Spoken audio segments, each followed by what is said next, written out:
Hello to all of you, welcome to option hub. और आज basically हम समझेंगे इस पूरे सेशन के अंदर कि फॉरेक्स मार्केट क्या है और हमें फॉरेक्स ट्रेडिंग क्यों करनी चाहिए। तो फॉरेक्स ट्रेडिंग के ऊपर हम पूरा डिस्कशन करेंगे और फॉरेक्स ट्रेडिंग के बेनिफिट्स, उसके कॉन्स, उसके प्रोज, सब कुछ अभी आज हम डिस्कस करेंगे। और उसमें जो बेसिक टर्मिनोलॉजी यूज होती है, जो बेसिक हमारे को जो पता होना चाहिए, वो सब इस पूरे के पूरे सेशन के अंदर हम कवर करेंगे। तो लेट्स स्टार्ट। और अभी आप देख रहे होंगे ये हमारी एक जर्नी है। Basically let's start a learning journey. कभी भी आप कुछ भी जो भी सीखते हैं वो एकदम से नहीं सीख सकते, वो एक जर्नी रहती है। वो स्टेप बाय स्टेप आप उसमें अपना मास्टरी करते हैं और उसके बाद उसे अप्लाई करते हैं और उसके बाद उससे बेनिफिट लेना स्टार्ट करते हैं। यहाँ पर मैंने देखिए, आप जो मेरी ये पहली स्क्रीन देख रहे हैं, इस स्क्रीन में बेसिकली यहाँ पर एक सीड की, एक पूरी प्लांट की साइकिल है। तो जैसे मैंने कहा, ये पूरी जर्नी रहती है। अगर आपको किसी भी पेड़ से कोई फल लेना है तो वो पहले दिन नहीं लगता, उसकी एक साइकिल रहती है। पहले एक सीड बोया जाता है, फिर छोटा सा पौधा निकलता है, फिर धीरे धीरे वो ग्रो करके एक पेड़ बनता है। पेड़ बनने के बाद उस पर फल लगता है। सिमिलरली यही सेम सिनेरियो हम यूज करेंगे जब हम ट्रेडिंग करते हैं। तो स्लोली स्टेडली हम हर चीज को समझेंगे। हम बेसिक से स्टार्ट करते करते इंटरमीडिएट लेवल पे जाएंगे और उसके बाद हम एडवांस लेवल पे जाएंगे। ये सारी चीज़ें हम इन्हीं सेशंस में कवर अप करेंगे, स्लोली स्टेडली। तो अभी हम बात करते हैं फॉरेक्स मार्केट की। तो पहले एक छोटा सा डिस्क्लेमर है कि जो भी मार्केट में आप ट्रेड करते हैं वो बेसिकली रिस्की रहता है। एक कैलकुलेटेड रिस्क के साथ अगर आप काम करेंगे तो आपको प्रॉफिट होगा, लेकिन अगर आप उसको कैलकुलेटेड रिस्क की तरह काम नहीं करते, एक स्पेकुलेशन की तरह काम करते हैं, तो आप बेसिकली वहां पर थोड़ा ज़्यादा मनी लूज कर सकते हैं। Sorry. So what is forex trading? तो फॉरेक्स ट्रेडिंग बेसिकली है क्या, सबसे पहले इसको समझने की कोशिश करते हैं। फॉरेक्स ट्रेडिंग जो है, यहाँ पर एक नेशन की करेंसी को हम दूसरे नेशन की करेंसी के साथ एक्सचेंज करते हैं और उसी को हम ट्रेडिंग कहते हैं। फॉर एग्जाम्पल, मैं यहाँ पर आपको एक सिंपल सा एक एग्जाम्पल देता हूँ जिससे ये थोड़ा सा हमें और क्लियर होगा। सपोज आपको एक पेन लेना है, तो पेन के अगेंस्ट आपको पैसे देने पड़ते हैं, तभी आपको वो पेन मिलता है। तो ये जो पूरा एग्जाम्पल है, ये एक जनरल ट्रेडिंग का है, जहां पर आप एक ग्रोसरी खरीद रहे हैं, पैसा देने की देकर एक ग्रोसरी खरीद रहे हैं या कोई गुड्स खरीद रहे हैं। लेकिन जब हम फॉरेक्स ट्रेडिंग करते हैं, मैं यहाँ इंडिया में बैठा हूँ और मुझे कोई एक जीन्स चाहिए, जो जिसका जो सेलर है वो बेसिकली यूएस में बैठा हुआ है। तो उस वो मुझे जीन्स तो देगा, लेकिन उसको अमाउंट चाहिए यूएसडी में, मतलब यूएस डॉलर में, और मेरे पास है इंडियन रुपी। तो यहाँ पर मुझे क्या करना पड़ेगा, इस इंडियन रुपी को कन्वर्ट करना पड़ेगा यूएसडी में। तो जब मैं आईएनआर को, इस पर्टिकुलर केस में मैं क्या कर रहा हूँ, आईएनआर बेच रहा हूँ और यूएसडी खरीद रहा हूँ। तो ये जो ट्रेडिंग हो रही है, इसको हम फॉरेक्स ट्रेडिंग कहते हैं। फॉरेक्स ट्रेडिंग कभी भी एक सिंगल करेंसी में नहीं होती। अगर आप बोलो नहीं मेरे को सिर्फ आईएनआर बेचना है, अगर आप आईएनआर बेच रहे हो तो आपको उसके अगेंस्ट कोई ना कोई करेंसी खरीदनी पड़ेगी। सिमिलरली अगर आप कहते हो नहीं मेरे को यूएसडी खरीदना है, तो यूएसडी खरीदने के लिए आपको कोई और करेंसी देनी पड़ेगी। तो इसलिए यहाँ पर जो भी ट्रेडिंग होती है वो पेयर्स में होती है। तो यही बेसिकली एक फॉरेक्स ट्रेडिंग का पूरा स्ट्रक्चर है। और होता क्या है, अगर आप यूएसडी आईएनआर, सिर्फ मैं एक जनरल एग्जांपल ले रहा हूँ ताकि हम सबको इजीली समझ आ जाए, क्योंकि हम आए दिन रोज डॉलर के बारे में सुनते रहते हैं न्यूज़ में सब कुछ। तो आप एक चीज़ देखेंगे कि उसका रेट कभी फिक्स नहीं हुआ। आज से 1.5 साल 2 साल पहले वो 67-70 रुपीज़ पे ट्रेड कर रहा था, अभी वो वापस 70-72-73 पे रेट कर रहा है। तो आप देखें ये जो प्राइस है ये फ्लक्चुएट कर रहा है। तो ये फ्लक्चुएट क्यों कर रहा है? इसकी फ्लक्चुएशन का कारण है कि इसमें ट्रेडिंग हो रही है। पेन को जब हम खरीदते हैं तो वो एक गुड है जो कि एक फिक्स कॉमोडिटी और एक फिक्स रेट के ऊपर हमारे को मिल जाता है। पर यहाँ पर ट्रेडिंग करते हैं हम, इसीलिए ये प्राइस रोज के रोज फ्लक्चुएट करता है और आपको रोज के रोज एक अपॉर्चुनिटी देता है ट्रेड करने के लिए। सिमिलरली जब हम यहाँ फॉरेक्स ट्रेडिंग में बात कर रहे हैं तो हम यहाँ पर इंटरनेशनल करेंसीज में काम करेंगे। तो वो इंटरनेशनल बेसिकली करेंसीज है क्या? तो मैं कुछ मेजर करेंसीज आपको बताता हूँ, जैसे यूरो यूएसडी है, जीबीपी यूएसडी है, यूएसडी कैड है, यूएसडी जेपीवाई है, ऑड यूएसडी है, और ऐसे हमारे पास 75 से भी ज़्यादा 75 से भी ज़्यादा करेंसी पेयर्स हैं, इंक्लूडिंग इंटरनेशनल कमोडिटीज़। आपको अगर इंटरनेशनल गोल्ड में काम करना है, सिल्वर में काम करना है, तो ये सारे की सारे इंस्ट्रूमेंट्स हमारे पास अवेलेबल है हमारे ट्रेडिंग प्लेटफॉर्म पे, जिस पे आप काम कर सकते हैं किसी भी ट्रेडिंग प्लेटफॉर्म पे। बेसिकली हमें फॉरेक्स मार्केट में ही क्यों काम करना चाहिए? इस दुनिया की सबसे बड़ी मार्केट फॉरेक्स मार्केट है। आज की डेट में इसका जो डेली का टर्नओवर है वो 6.6 ट्रिलियन डॉलर का है, जो अभी तक किसी भी इंडस्ट्री का नहीं है। अगर मैं इसका कंपैरिजन करता हूँ, सबसे बड़ी मार्केट जिसको हम कहते हैं न्यूयॉर्क स्टॉक एक्सचेंज, जिसको हम कहते हैं मार्केट्स के पापा हैं ये, वो भी इसके सामने काफ़ी छोटी नज़र आती है, क्योंकि उसका डेली का जो ट्रेडिंग वॉल्यूम है वो 22.4 बिलियन डॉलर है। अगर मैं उसको कंपैरिजन करूं हमारी फॉरेक्स मार्केट से, तो फॉरेक्स मार्केट का 6.6 ट्रिलियन डॉलर का डेली ट्रेडिंग वॉल्यूम है। दूसरा इसमें एक और बेनिफिट है कि जो ये फॉरेक्स ट्रेडिंग मार्केट है, ये मंडे को सुबह 12 बजे, मतलब रात के 12 बजे स्टार्ट होती है, और फ्राइडे को रात के 2:30 बजे तक चलती है। तो ये 24 आवर्स अ डे मार्केट है अराउंड द ग्लोब।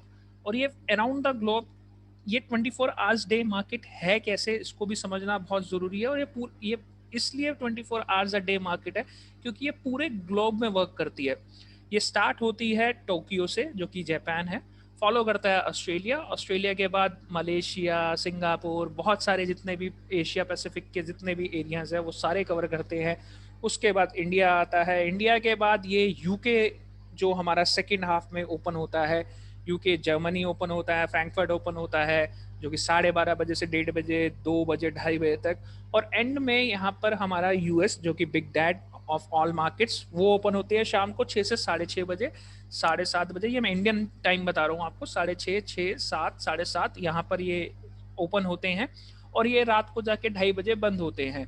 तो सिमिलरली जैसे ही ये 2:30 बजे बंद होते हैं, उसी समय सिर्फ 1 सेकंड के लिए मार्केट हल्का सा फ्लक्चुएट होती है और जापान ओपन हो जाता है। तो इस वजह से ये पूरा का पूरा जो मार्केट है 24 आवर्स अ डे काम करता है। हमें फॉरेक्स में ही क्यों ट्रेड करना चाहिए? ठीक है, तो ये आपको मैंने बताया सबसे पहली बात कि 24 आवर्स अ डे मार्केट है, 5.5 डेज अ वीक काम करती है। तो 24 आवर्स अ डे होने का सबसे बड़ा बेनिफिट एक ट्रेडर को ये होता है, जैसे हम में से कई ट्रेडर हैं जो स्टॉक मार्केट या एमसीएक्स या किसी भी पर्टिकुलर ऐसी करेंसी में जहाँ पर एक टाइम लिमिट है, वहाँ पर अगर आप काम करते हैं, तो वहाँ क्या होता है कि आपने सुबह एक ट्रेड डाला 9 बजे या 9:30 बजे, जबकि मार्केट जैसे 3:30 बजे बंद होती है, तो आपने एक ट्रेड डाल दिया। अब वो ट्रेड आपके अगेंस्ट था, लेकिन आपको था कि ये ट्रेड, ये पर्टिकुलर चीज अभी ऊपर जाएगी, आपने बाय करा तो आपको लगा ये ऊपर ही जाएगी, तो आपने पोजीशन कैरी करनी थी। पर अब वो 3:30 बजे मार्केट बंद हो गई, आपने पोजीशन तो कैरी कर ली, पर जब वो नेक्स्ट डे ओपन हुई तो वो गैप डाउन ओपन हो गई, तो गैप की वजह से आपको बहुत बड़ा नुकसान हो गया। तो जब 24 आवर डे मार्केट में आप काम करते हैं, जो कि फॉरेक्स है, अगर आप इसमें काम करते हैं, तो यहाँ पर गैप्स नहीं होते। यहाँ पर गैप सिर्फ तभी बनता है जब फ्राइडे को मार्केट बंद होती है और मंडे को जब खुलती है। तो वो भी इतना सॉरी, वो भी इतना बड़ा या बहुत ही ज़्यादा अनरियलिस्टिक गैप नहीं होता जो कि कवर अप ना हो पाए। सेकेंड ऑप्शन, जब हम फॉरेक्स में ट्रेड करते हैं तो यहाँ पर लिक्विडिटी बहुत हाई रहती है। जैसे कि मैंने आपको बताया, सबसे हाईएस्ट डेली ट्रेडिंग वॉल्यूम है इसका, इस वजह से यहाँ पर लिक्विडिटी बहुत हाई रहती है। अगर आप किसी भी स्टॉक मार्केट में काम कर रहे हैं तो आप देखेंगे कि आपको 123.20 पैसा पे कुछ खरीदना है, जब आप बाय की बिड लगाते हैं तो वो उस प्राइस पे आपको नहीं मिल रहा होता, क्योंकि बायर और सेलर में बहुत डिफरेंस चल रहा होता है। तो आपको 123.25 पैसा में मिलता है, 30 पैसा में मिलता है, तो वहां पर आपको इमीडिएट आपका एग्जीक्यूशन नहीं होता ऑर्डर का।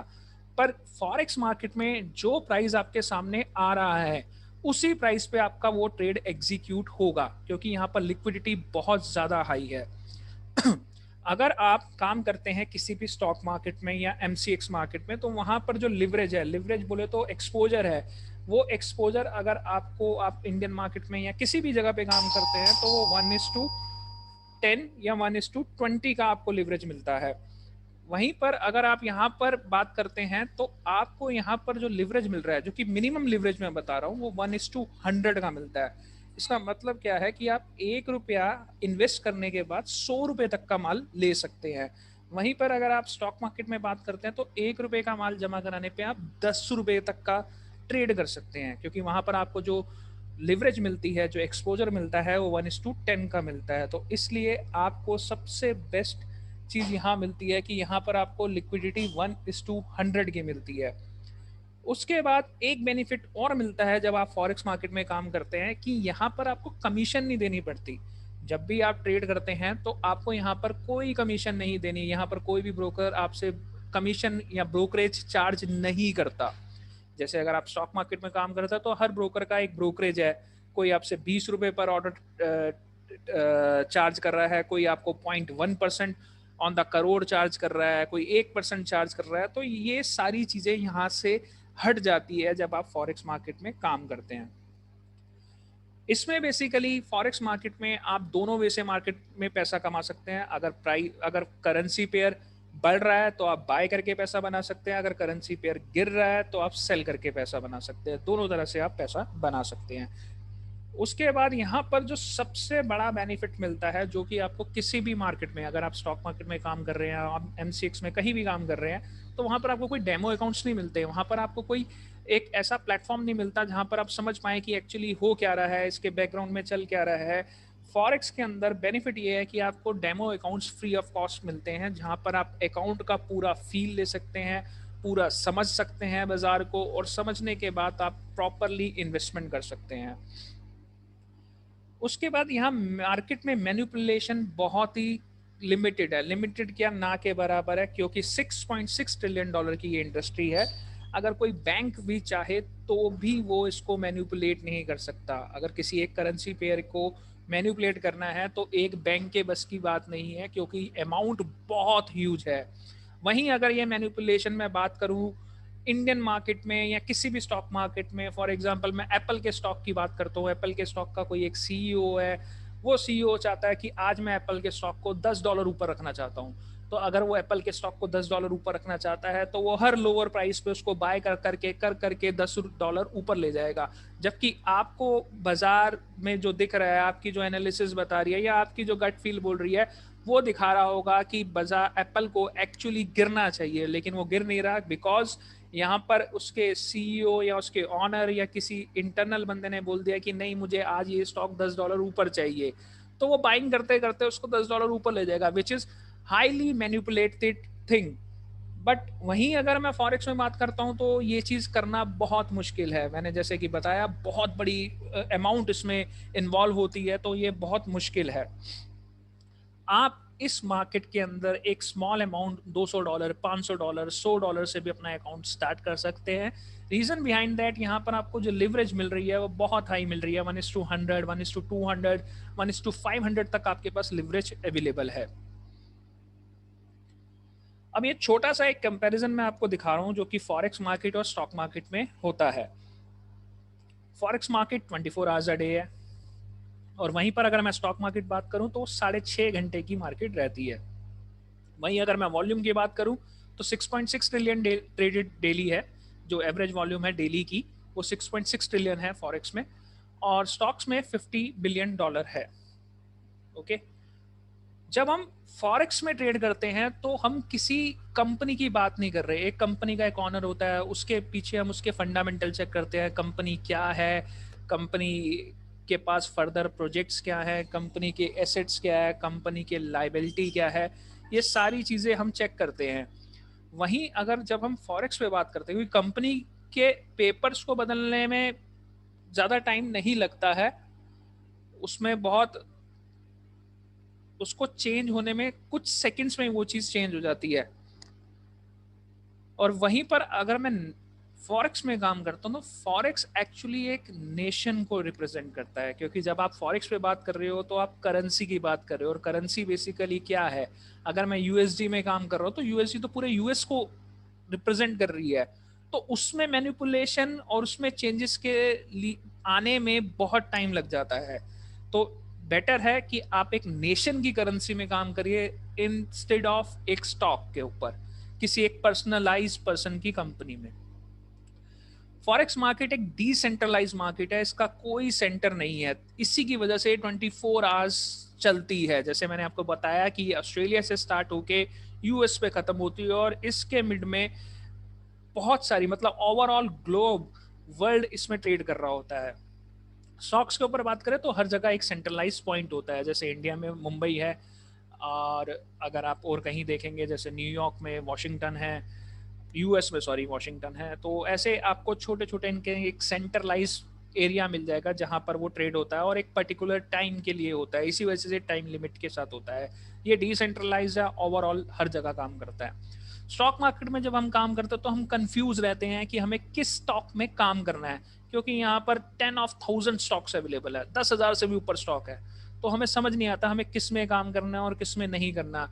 वहीं अगर जब हम करेंसीज में आते हैं तो हमारे पास 72 करेंसी पेयर्स हैं, स्मॉल इन साइज, प्रिसाइज हैं, हम इसमें काम कर सकते हैं और ये अच्छे से हम चीज़ों को समझ सकते हैं। जब हम फॉरेक्स में काम करते हैं तो यहाँ पर हम लॉट्स के ऊपर बात करते हैं, लॉट क्या है, कौन सा लॉट हमें सिलेक्ट करना चाहिए, ये अभी हम नेक्स्ट स्लाइड में कवर करेंगे, आपको मैं समझा दूंगा। बेसिकली एक तरह की वॉल्यूम है, मैं आपको फिर भी एक छोटा सा एग्जांपल दे देता हूँ। जैसे अगर आप एमसीएक्स में काम करते हैं तो गोल्ड में 3 तरह के लॉट है। बेसिकली ये सारे लॉट्स जो डेवलप किए गए हैं वो इसी इंडस्ट्री से, फॉरेक्स मार्केट से ही डेवलप किए गए हैं। गोल्ड में हमारे पास 3 लॉट होते हैं जिसको हम कहते हैं एक स्टैंडर्ड लॉट। स्टैंडर्ड लॉट को बेसिकली जो हम यूज करते हैं वर्ड वो हम बोलते हैं mega lot. Mega lot basically एक स्टैंडर्ड लॉट है। उसके बाद हम मिनी लॉट में काम करते हैं और माइक्रो लॉट में काम करते हैं। तो ये तीनों लॉट्स फॉरेक्स में भी अवेलेबल होते हैं। फॉरेक्स में बेसिकली स्टैंडर्ड, मिनी और माइक्रो, ये 3 लॉट अवेलेबल हैं। वहीं अगर हम स्टॉक्स में बात करते हैं तो वहाँ हम स्टॉक की एक क्वांटिटी बाय कर रहे होते हैं, शेयर्स बाय करते हैं, 50 क्वांटिटी बाय कर ली, 100 क्वांटिटी बाय कर ली। फॉरेक्स में जब हम काम करते हैं तो हम बेसिकली पिप के लिए काम करते हैं और स्टॉक मार्केट में पॉइंट के लिए। तो स्टॉक मार्केट में पॉइंट का मतलब आपने 450 रुपए पे एक स्टॉक खरीदा है, 451 रुपए हुआ, 1 पॉइंट का मूवमेंट आया तो आपको वो एक, अगर आपने 50 क्वांटिटी रखी है तो 50 रुपए का प्रॉफिट हुआ। वहीं फॉरेक्स में हम पिप पे बात करते हैं। पिप बेसिकली क्या होती है, पिप के बारे में अभी हम नेक्स्ट स्लाइड में कवर करेंगे और यहाँ पर हमें उस पिप को ही अर्न करना है। उसके बाद जैसे मैंने आपको बताया, स्टॉक मार्केट में आपको मैक्सिमम लिवरेज या मैक्सिमम एक्सपोजर 1:10 का मिल जाता है। यहाँ 1:4 हमने लिखा हुआ है क्योंकि एक जनरल, एक अच्छा जो ब्रोकर हाउस है वो आपको 1:4 के ऊपर नहीं देता। वहीं फॉरेक्स के अंदर मैक्सिमम आपको 1:500 की लिवरेज मिल जाती है। बहुत बड़ी मार्केट है फॉर फॉरेक्स, इस वजह से यहाँ पर मैनिपुलेशन बहुत ही लिमिटेड है। और वहीं मैंने अभी आपको स्टॉक का एक एग्जांपल दिया था, एप्पल स्टॉक का। अगर आज मेरा मूड है कि मुझे $10 ऊपर चाहिए और मैं ऑनर हूँ उस कंपनी का, तो मैं $10 ऊपर भी उस स्टॉक को कर सकता हूँ। अब यहाँ पर हम समझेंगे कि लॉट साइज क्या होता है और पिप बेसिकली क्या होता है। देखिए, लॉट साइज में यहाँ पर हमारे पास 3 लॉट है, जैसे मैंने आपको बताया, स्टैंडर्ड लॉट, मिनी लॉट और माइक्रो लॉट। तो ये जो यूनिट्स हैं, अगर मैं स्टैंडर्ड लॉट में काम कर रहा हूँ, सपोज मैंने यूरो यूएसडी बाय करा है, तो इसका मतलब है मैं यूरो यूएसडी की 1 लाख यूनिट पे काम कर रहा हूँ। और जब हम इस पे ट्रेड करते हैं तो हमारे पास एक ऑप्शन आता है वॉल्यूम का, जो कि हमारे अभी नेक्स्ट सेशन में आपको, जहाँ पर मैंने मेटा ट्रेडर के बारे में पूरा एक सेशन दिया हुआ है, उसमें आपको ये वॉल्यूम पूरा क्लियर हो जाएगा कि ये वॉल्यूम क्या है। ये लॉट साइज है बेसिकली, जहां पर अगर मैं 1 डाल दूंगा तो ये इसका मतलब है मैं एक स्टैंडर्ड लॉट में काम कर रहा हूँ। और इसका मतलब ये है कि अगर एक पिप की मूवमेंट आई, एक पिप की भी मूवमेंट आई, तो मुझे $10 पर पिप का प्रॉफिट या लॉस हो सकता है।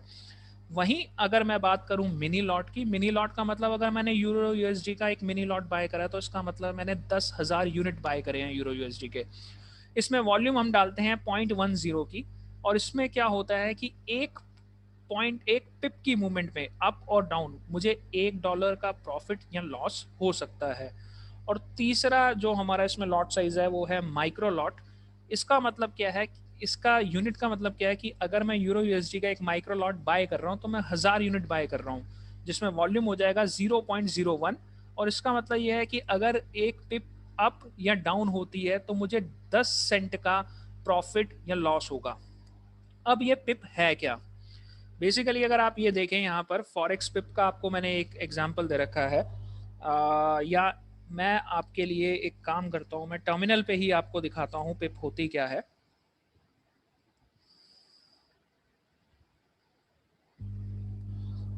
एक मिनट बस दीजिएगा, अभी हमारा यहाँ पर बेसिकली ओपन हो रहा है टर्मिनल।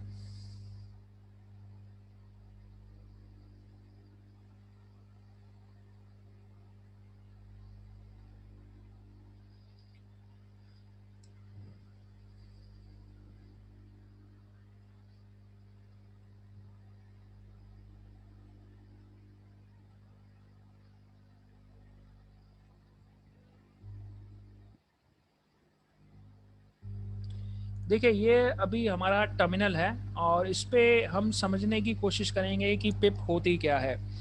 देखिए पिप को समझने के लिए हमें तीन तरह के करेंसी पेयर्स को समझने की जरूरत है। एक जो कि 5 डिजिट होते हैं, ये देखिए ये 5 डिजिट है, 0.921219, ये 5 डिजिट है। फिर एक जीबीपी यूएसडी यूएसडी सीएचएफ, ये सब 5 डिजिट में है। फिर उसके बाद आप देखेंगे यहाँ पर यूएसडी जेपीवाई आ जाता है। ये जो करेंसी पेयर है ये आपको कुछ ऐसा नजर आता है, 105.57 105.57। और उसके बाद हमारे पास एक तीसरा जो पेयर आता है वो और जेपीवाई का आता है, जिसमें 2 डिजिट फर्स्ट में होती है, 75.23 और 75.24। अब यहाँ पर पिप बेसिकली क्या है, 5 डिजिट में जब मैं बात करता हूँ तो मेरे पास जो पिप होगी वो होगी 0.9211। ये जो 11 देख रहे हैं ना आप, ये मेरा पिप है। इसका मतलब क्या है, अगर मैं 9211 पे इसको बाय करता हूँ, ठीक है, और ये यूएसडी सी एच एफ 9211 से 9215 चला जाता है, 9215, ये 4 डिजिट पॉइंट के बाद, डेसिमल के बाद आपको सिर्फ ये 4 डिजिट पे ज़्यादा फोकस करना है। जैसे ही ये 9211 से 9215 हो जाता है मेरे बाइंग के बाद, तो इसका मतलब मुझे 4 पिप का प्रॉफिट हुआ है। और 4 पिप का प्रॉफिट होने का मतलब ये है कि मुझे, अगर मैंने स्टैंडर्ड लॉट से काम कराया तो $40 का प्रॉफिट हुआ है, अगर मैंने मिनी लॉट से काम करा तो $4 का प्रॉफिट हुआ है, और अगर मैंने माइक्रो लॉट से काम करा तो 40 सेंट का प्रॉफिट हुआ है। तो ये जितने भी 5 डिजिट हैं उसके अंदर आपको डेसिमल के बाद 4 डिजिट देखनी ही है। जैसे यहाँ पर 2854, तो यहाँ पर 4 इज अ पिप, और ये 54 हम टोटल इसलिए ले रहे हैं ताकि हमें कैलकुलेशन में थोड़ा इजी रहे। वहीं अगर आप बात करते हैं 3 डिजिट पे, जैसे अब ये यूएसडी जेपीवाई 3 डिजिट है, तो यहाँ पर 105.58, तो इस समय ये 58 जो है ये मेरी पिप है। अगर सपोज मैं इसको भी 105.58 पे बाय कर लेता हूँ, तो जैसे ही ये 105.58 से 105.60 हो जाएगा, तो इसका मतलब मुझे 2 पिप का प्रॉफिट होगा। वही सेम कैलकुलेशन रहेगी, अगर मैंने स्टैंडर्ड लॉट पे काम कर रखा है तो मुझे $20, मिनी पे कर रखा है तो $2, और माइक्रो पे कर रखा है तो 20 सेंट। और तीसरी तरह का जो हमारा ये पेयर होता है वो है और जेपीवाई। तो यहाँ पर आप देखिए 2 डिजिट फर्स्ट में है और 2 डिजिट बाद में है, तो यहाँ पर डेसिमल के बाद 2 डिजिट देखना हमें, 3 और 2 डिजिट जहाँ पर हमारे पेयर्स हो जाते हैं, वहाँ पर डेसिमल के बाद जो 2 डिजिट हैं वो हमारी पिप को डिसाइड करते हैं। और 5 डिजिट के अंदर हमारी फोर्थ जो ये हमारा पॉइंट है ये हमारी पिप है। तो I hope this is very clear to all of you. ये सब कुछ आपको बहुत ही आराम से समझ आ जाएगा और धीरे धीरे आप इन चीज़ों के फैमिलियर होते जाएंगे। तो वापस हम अपनी प्रेजेंटेशन पे आ जाते हैं।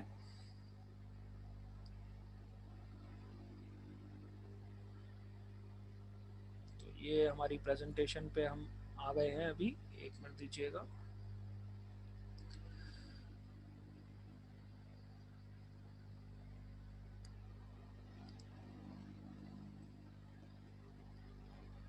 ओके, तो I hope this is very clear to all of you. तो ये पिप था बेसिकली, और यहीं पर वही एग्जांपल हमने देखिए यूरो यूएसडी का दे रखा है। जैसे कि आप देख सकते हैं ये 5 पेयर है, तो यहाँ पर हमने बोला कि हमने एक एग्जांपल दे रखा है, एक ट्रेडर ने बाय करा है यूरो को 1.1835, तो पॉइंट के बाद 4 डिजिट 1835 जो कि हमारा मेन नंबर है, तो आपने 1835 पे इसको बाय करा और उसके बाद इसको सेल करा 1901 पे।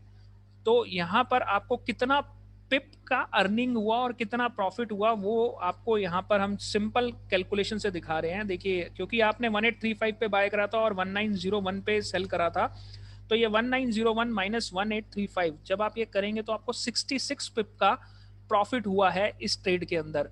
अब अगर आप ये 66 पिप, अगर आपने ये ट्रेड स्टैंडर्ड लॉट से करा था, तो ये $660 का प्रॉफिट हुआ आपकी अकाउंट के अंदर, क्योंकि 66 इंटू $10 आप करेंगे तो आपका ये 660 डॉलर बन जाएगा। वहीं अगर आपने मिनी लॉट में काम करा है तो $1 इंटू 66 करेंगे तो आपको $66 का प्रॉफिट होगा। और सिमिलरली अगर आप माइक्रो लॉट में काम करेंगे तो 66 इंटू $0.10 हो जाएगा, जो कि आपको प्रॉफिट होगा $6.6 का। तो I hope this is very clear to all of you. अब करेंसी पेयर्स क्या है, करेंसी पेयर्स बनते कैसे हैं? देखिए करेंसी पेयर्स में जब भी आप देखेंगे, मैंने आपको जैसे पहला एग्जांपल दिया था कि कोई भी सिंगल करेंसी कभी भी ट्रेड नहीं होती, आपको उसके अगेंस्ट में एक करेंसी चाहिए ट्रेड करने के लिए, क्योंकि इसमें हम करते क्या है, एक करेंसी को सेल कर रहे होते हैं साइमल्टेनियसली, उसी टाइम पे दूसरी करेंसी को बाय कर रहे होते हैं। फॉर एग्जाम्पल अगर मैं यहाँ पर यूरो यूएसडी को बाय करता हूँ तो इसका मतलब है कि मैं यूरो को बाय कर रहा हूँ और यूएसडी को सेल कर रहा हूँ, ठीक है। तो आपको वो कंफ्यूज नहीं होना, आपने क्या करना है, आपने सिर्फ जब भी काम करना है इन करेंसी पेयर्स पे काम करना है। और इसमें जो पहली करेंसी होती है किसी भी पेयर के अंदर, जो पहली करेंसी होती है वो या तो इकोनॉमिकली बहुत स्ट्रांग होती है दूसरी करेंसी से, या वैल्यूएशन के अकॉर्डिंग काफी स्ट्रांग होती है दूसरी करेंसी से। फॉर एग्जाम्पल अगर मैं यहाँ पर यूरो यूएसडी को देख रहा हूँ तो यूएसडी की वैल्यू 73 रुपीज है, और वहीं अगर मैं बात करता हूँ यूरो की तो यूरो की वैल्यू इस समय 85-86 रुपीज है। तो वैल्यूएशन के according euro is quite stronger than dollar. तो इसलिए ये करेंसी पेयर में यूरो आपको पहले दिख रहा है और डॉलर बाद में दिख रहा है। बेसिकली ये जो आप अभी अपने सामने ये जो पेयर्स देख रहे हैं ये मेजर करेंसी पेयर्स है। ऐसे ही आपको more than 75 करेंसी पेयर्स हमारे प्लेटफॉर्म पे मिल जाएंगे। तो ये मेजर पेयर है, जनरली काफ़ी ज़्यादा लोग इसमें ट्रेड करते हैं, लेकिन हमारे पास जैसे कि 75 से ऊपर पेयर्स हैं तो सब में ट्रेड आप कर सकते हैं। तो इनके लिए एक नॉर्मल जो बड़े ट्रेडर्स हैं वो इनके लिए कुछ नाम यूज़ करते हैं जो कि इनके निक नेम्स हैं, वो मैं आपको बताता हूँ। यूरो यूएसडी पेयर को जनरली यूरो बोला जाता है, और यूएसडी जेपीवाई को येन बोला जाता है, डॉलर येन, क्योंकि जैपनीज येन की बात हो रही है तो येन बोला जाता है। वहीं अगर आप जीबीपी यूएसडी की बात करें तो इसको पाउंड बोला जाता है, क्योंकि जीबीपी को ग्रेट ब्रिटेन पाउंड है तो उसको पाउंड भी बोला जाता है। वहीं अगर हम बात करते हैं यूएसडी और सीएचएफ की तो इसको स्विजी बोला जाता है, ये क्योंकि स्विट्जरलैंड की करेंसी है तो इसलिए स्विजी इसका नाम यूज़ किया जाता है। वहीं यूएसडी कैड को लूनी भी बोला जाता है, और यूएसडी को ऑजी बोला जाता है, और न्यूजीलैंड यूएसडी को कीवी बोला जाता है, ठीक है। अब मेजर थोड़ा सा हम साइकोलॉजी समझने की कोशिश करेंगे कि ट्रेडर्स लूज क्यों करते हैं और क्या किस तरीके से वो अपने आप को प्रोटेक्ट कर सकते हैं इन फ्यूचर। तो वो चीज़ अब हम यहाँ पर कवर करेंगे। ऑलमोस्ट फॉरेक्स का बेसिक टर्मिनोलॉजी और फॉरेक्स क्या है ये सब हम कवर कर चुके हैं। इसके साथ ये एक छोटा सा मैं और ऐड ऑन कर रहा हूँ ताकि आप एक ही बार अपना प्लान बना लें और आपको प्रॉपरली समझ आ जाए कि आपको ट्रेडिंग करनी कैसे है। तो जो 90% ट्रेडर्स हैं वो मनी क्यों लूज करते हैं? सबसे पहला इशू ये है कि वो जैक ऑफ ऑल है, मास्टर ऑफ नन है। वो इसका मतलब क्या है कि वो हर चीज में ट्रेड करते हैं, हर चीज को समझने की कोशिश करते हैं, जिसकी वजह से वो कुछ भी नहीं समझ पाते। क्योंकि स्टॉक मार्केट में 10,000 से ऊपर स्टॉक है तो आप किस किस को फॉलो करोगे। वहीं अगर आप फॉरेक्स मार्केट में आओगे तो आपके पास 75 पेयर्स हैं, तो 75 पेयर को ट्रैक करना थोड़ा इजी है एज कंपेयर टू आप बात करें 10,000 स्टॉक के। दूसरी चीज, यहाँ पर किसी भी ट्रेडर के अंदर इमोशनल कंट्रोल नहीं होता। यहाँ पर मेरा इमोशन बेसिकली हंसना, रोना, रूठना, मनाना से नहीं है। यहाँ पर सिर्फ दो ही इमोशन काम करते हैं, एक है फेयर और एक है ग्रीड।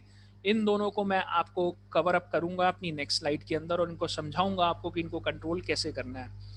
तीसरा ऑप्शन है no fix risk and reward. इनका रिस्क और रिवॉर्ड फिक्स नहीं होता, मतलब ये 2 रुपए कमाने के लिए 5 रुपए का लॉस भी ले लेते हैं। तो इनको कैसे फिक्स करना है, क्या करना है, ये हम आगे अभी कवर करेंगे। चौथा क्या होता है कि कभी कभी आप को लॉस हो जाता है पहले ट्रेड में और आप बेसिकली मार्केट से रिवेंज, बदला लेने के लिए ट्रेड करते हो। नहीं, ये मेरे पैसे कैसे ले गया, मैं दोबारा ट्रेड करूंगा, मैं इससे पैसे वापस लूंगा। तो जब आप मार्केट में काम कर रहे हो तो मार्केट एक्चुअली सुप्रीम है, वो गॉड है, आप उससे लड़ नहीं सकते। अगर आप लड़ोगे तो आप अपना लॉस बढ़ाते जाओगे। ट्रेडिंग विद ईगो, यहाँ पर ईगो का मतलब होता है कि कुछ लोग कहते हैं अरे मैंने ट्रेड डाल दिया, मुझे सिर्फ प्रॉफिट ही होगा, ये ऊपर ही जाएगा, तो वो स्टॉप लॉस लगाना भूल जाते हैं। तो जब वो स्टॉप लॉस नहीं लगाते तो वो अपना ईगो शो कर रहे होते हैं बाजार को, और बाजार किसी का ईगो नहीं लेता। जैसे कि मैंने आपको पहले बोला, मार्केट भगवान है, उसके साथ ना हम लड़ सकते हैं ना उसको ईगो दिखा सकते हैं। बहुत लोग हैं जो एजुकेशन नहीं लेते, उनको लगता है कहीं भी ट्रेडिंग करने के लिए उनको कुछ नहीं करना, सिर्फ टर्मिनल पे बैठना और ट्रेड करना है। तो ऐसे नहीं होता, आपको अपना टाइम इन्वेस्ट करना पड़ेगा एजुकेशन के ऊपर, या अपना कुछ अमाउंट इन्वेस्ट करना पड़ेगा, तभी आप समझ पाएंगे कि इसके पीछे का लॉजिक क्या है और कैसे काम करना चाहिए। बहुत सारे लोग हैं जो टिप्स पे काम करते हैं, न्यूज़ पे काम करते हैं, किसी के कहने पे काम कर देते हैं, तो वो बहुत बड़ा इशू हो जाता है। जब आप उनके कहने पे काम करते हैं तो आपको पता नहीं होता आपने काम क्यों करा है। तो इसलिए आपको ये सब कुछ सीखना बहुत ज़रूरी है। आप हमारे साथ बने रहिए, आपको फर्दर स्लाइड्स में, फर्दर सेशन में सब कुछ सिखाया जाएगा कि आप खुद कैसे मार्केट को एनालाइज कर सकते हैं। कोई भी ट्रेडर अपनी पिछली गलतियों से कुछ भी नहीं सीखता।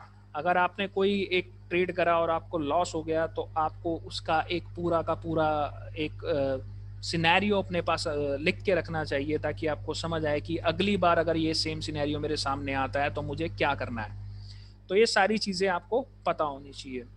देखिए, लक क्या है? लक, बहुत सारे लोग कहते हैं भाग्य है, डेस्टिनेशन है, जो लिखा है वो तो होना है।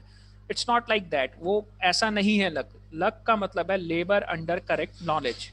अगर आपने करेक्ट नॉलेज है आपके पास और आप उसी के साथ उसी की तरह से काम करते जा रहे हो, उसी नॉलेज और उसी फुटप्रिंट्स को फॉलो कर रहे हो, तो आप सक्सेस को पालोगे। तो लक के अंदर जो मेन चीजें हैं, सबसे पहले तो अपने ऊपर विश्वास करना सीखिए। एक ट्रेडिंग स्ट्रैटेजी बनाइए। वो स्ट्रैटेजी कैसे बनेगी, क्या बनेगी, मैंने कहा आप मेरे साथ रहिए, आगे सेशंस में वो सब हम कवर करेंगे। जब हम वो स्ट्रैटेजी बना लेंगे, स्ट्रैटेजी कुछ नहीं होती, ट्रेडिंग स्ट्रैटेजी बेसिकली एक एक फिक्स रूल्स होते हैं कि ये चीज़ मैं देखूंगा, अगर ये चीज़ें मैच कर रही होंगी तो मैं बाय करूंगा, अगर ये चीज़ें मैच कर रही होंगी तो मैं सेल करूंगा। तो मेरी एक ट्रेडिंग स्ट्रैटेजी ऐसे ही बनती है। और जब मैं वो ट्रेडिंग स्ट्रैटेजी बना लूंगा तो मुझे मिनिमम 3 महीने तक उस स्ट्रैटेजी के ऊपर काम करना है। और उसके जो रूल्स हैं उनको मेरे को बिल्कुल गीता, कुरान, बाइबल, इन सब की तरह फॉलो करना है। किसी एक्सपर्ट को फॉलो करने की जरूरत नहीं है। जब आप अपनी एक ट्रेडिंग स्ट्रैटेजी बना लेते हैं तो सिर्फ और सिर्फ आपको उसी पे ध्यान देना है। जैसे मैंने आपको पहले बताया था, यहाँ पर सिर्फ 2 इमोशंस ही काम करते हैं। मार्केट के अंदर 2 इमोशन काम करते हैं, पहला फेयर, दूसरा ग्रीड।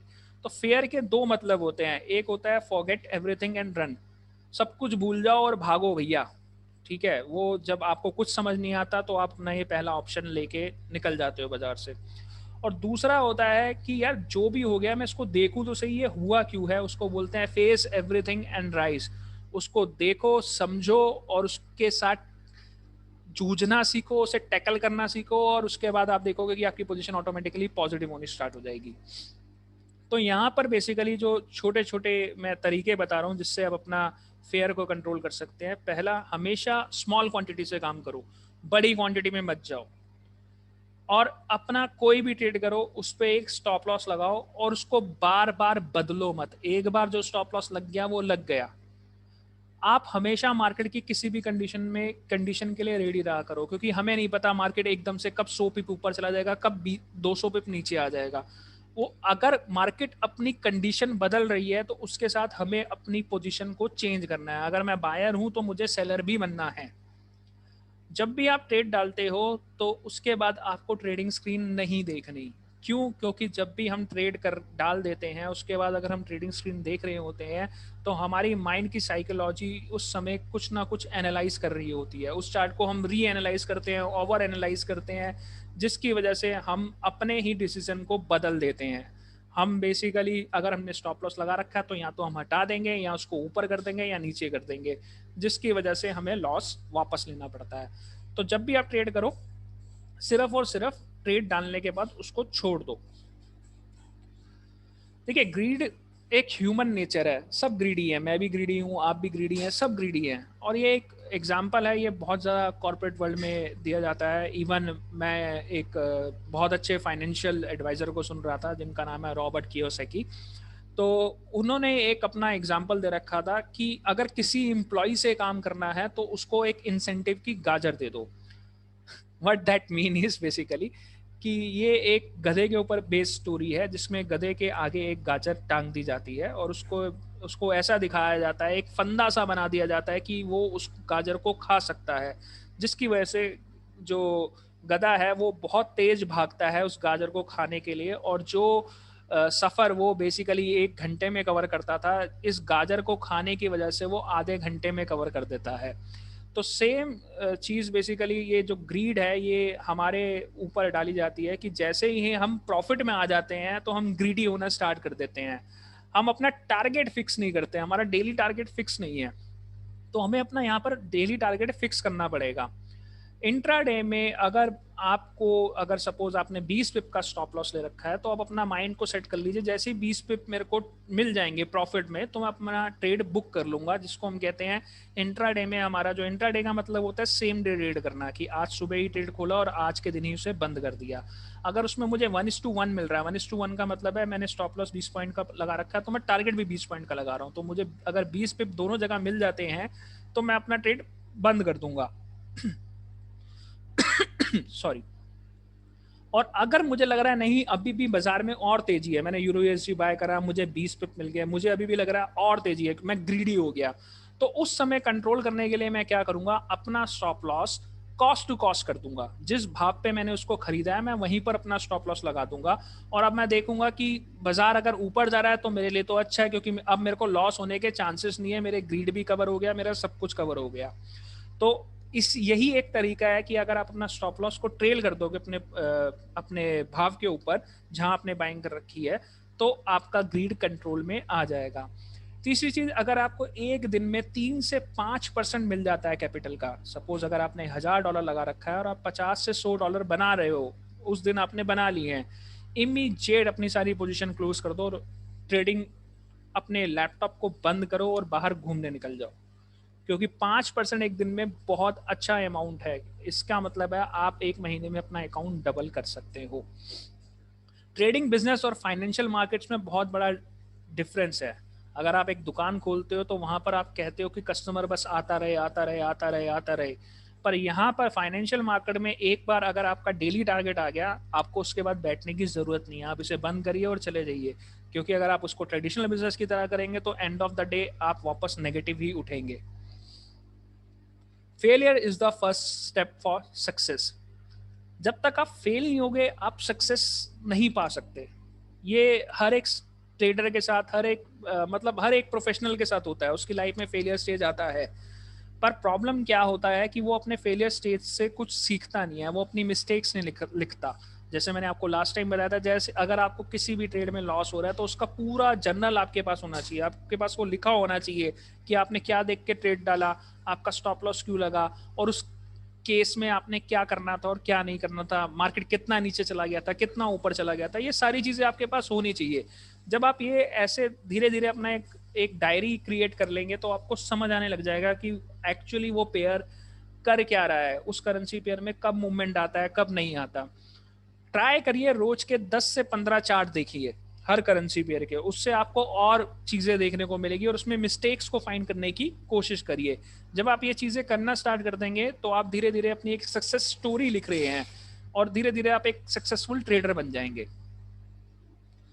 सक्सेस क्या है? सक्सेस बेसिकली सिंपल चीज है, आपके अंदर एक डिसिप्लिन होना चाहिए। डिसिप्लिन का मतलब आपकी एक ट्रेडिंग स्ट्रेटेजी है, एक रूल्स है, आप उन्हीं को फॉलो करेंगे, और वो ट्रेडिंग स्ट्रेटेजी आप एक नॉलेज से बनाएंगे, और जैसे जैसे उस ट्रेडिंग स्ट्रेटेजी को आप यूज करेंगे उसका एक्सपीरियंस आ जाएगा, और उस एक्सपीरियंस के साथ जैसे जैसे आप उसकी गलतियां लिखेंगे और उस गलतियों को रेक्टिफाई करना शुरू कर देंगे तो आपका एक स्किल डेवलप होना स्टार्ट हो जाएगा। जब ये चारों चीजें मिल जाएंगी तो आपको प्रॉफिट्स आने स्टार्ट हो जाएंगे, और प्रॉफिट्स आने का मतलब है आपके पास पैसा आना स्टार्ट हो जाएगा, आपके पास नेम आना स्टार्ट हो जाएगा, आपके पास फेम आना स्टार्ट हो जाएगा, और आप एक सक्सेसफुल पर्सन बन जाएंगे। देखिए, ये सबसे इंपॉर्टेंट जो मेरा लास्ट टॉपिक है इस सेशन का वो है हमारी बिजनेस स्ट्रैटेजी। ट्रेडिंग स्ट्रैटेजी बोल लीजिए, बिजनेस स्ट्रैटेजी बोल लीजिए, या कुछ भी बोल लीजिए, जब भी आप कहीं पर भी कुछ भी स्टार्ट करते हैं, कोई बिजनेस स्टार्ट करते हैं, कुछ भी स्टार्ट करते हैं, तो आप उसके बारे में पूरी रिसर्च करते हैं। पूरी रिसर्च नहीं तो छोटी मोटी रिसर्च कर लेते हैं। जैसे कि अगर मैं बोलूँ मुझे एक एक सूट की दुकान खोलनी है तो मेरे को बेसिकली लोकेशन देखनी पड़ती है, वहाँ की लोकेलिटी देखनी पड़ती है, वहाँ का पॉपुलेशन साइज देखना पड़ता है, अपने कस्टमर को समझना पड़ता है। तो इन सारी ये छोटी छोटी रिसर्च करने के बाद ही मैं अपना एक बिजनेस स्टार्ट करता हूँ। बट वहीं पर मैंने आपको लास्ट टाइम भी बोला था, जब हम ट्रेडिंग करने आते हैं तो हम ऐसा कुछ नहीं करते, हम सिर्फ सीधा टर्मिनल पे बैठ जाते हैं और ट्रेड करना स्टार्ट कर देते हैं। तो उस पर्टिकुलर केस में हमें लॉस होने के चांसेस काफ़ी बढ़ जाते हैं। तो जब भी आप ट्रेड करें तो अपने आप से ये 4 क्वेश्चन जरूर पूछिए, व्हाट इज़ माय इन्वेस्टमेंट, मेरी इन्वेस्टमेंट क्या है। तो इन्वेस्टमेंट मैंने यहाँ पर फॉर एग्जांपल आपके लिए डाल दिया है $1000। मेरा एक्सपेक्टेड रिटर्न क्या है, मैं मंथली क्या रिटर्न अपने आप से चाहता हूँ, अपनी इस वैल्यूएशन से चाहता हूँ। तो मैंने एक 50% का फिगर रखा है कि मुझे 50% का प्रॉफिट चाहिए। वहीं मैं अपने आप से ये भी एक्सपेक्ट कर रहा हूँ, क्योंकि मैं हाई रिटर्न मांग रहा हूँ, 50% इज हाईएस्ट रिटर्न, तो मेरा रिस्क भी यहाँ पर हाई होगा। तो मैं यहाँ पर 1:1 का ही लेके चल रहा हूँ भी, 1:1, जैसे मैंने आपको लास्ट टाइम बताया था, 20 पिप का स्टॉप लॉस, 20 पिप का टारगेट। तो यहाँ पर मैंने 50% का ही प्रॉफिट एक्सपेक्ट करा और 50% का ही रिस्क मैंने यहाँ पर एक्सपेक्ट करा है। तो इस पर्टिकुलर 50% को कमाने के लिए मुझे रोज क्या करना है, मैंने आपको बोला ना, मुझे रोज का टारगेट पता होना चाहिए, मेरा रोज का टारगेट इतना है तो मैं उस हिसाब से काम करूंगा। तो मुझे यहाँ पर रोज के $25 कमाने हैं, ठीक है। 25 इंटू 20 आपको मिल जाएगा सीधा $500, विच इज द 50% ऑफ $1000। और $25 कमाने के लिए मुझे रोज के सिर्फ 25 पिप बनाने हैं। इस मार्केट में 25 पिप बनाना कोई बड़ी बात नहीं है। अगर आप सारी चीज़ें प्रॉपरली फॉलो करेंगे और उसे तरीके से काम करेंगे तो ये 25 पिप आप आराम से बना सकते हैं। तो आज के लिए बस इतना ही। हम नेक्स्ट सेशन में मिलेंगे जहां पर हम MT4 टर्मिनल के बारे में बात करेंगे, कैसे ट्रेड होता है उसके बारे में बात करेंगे, और क्या क्या उसके फीचर्स हैं उन सब चीज़ों के लिए बात करेंगे। So thank you, we will meet in next session. Bye bye, take care.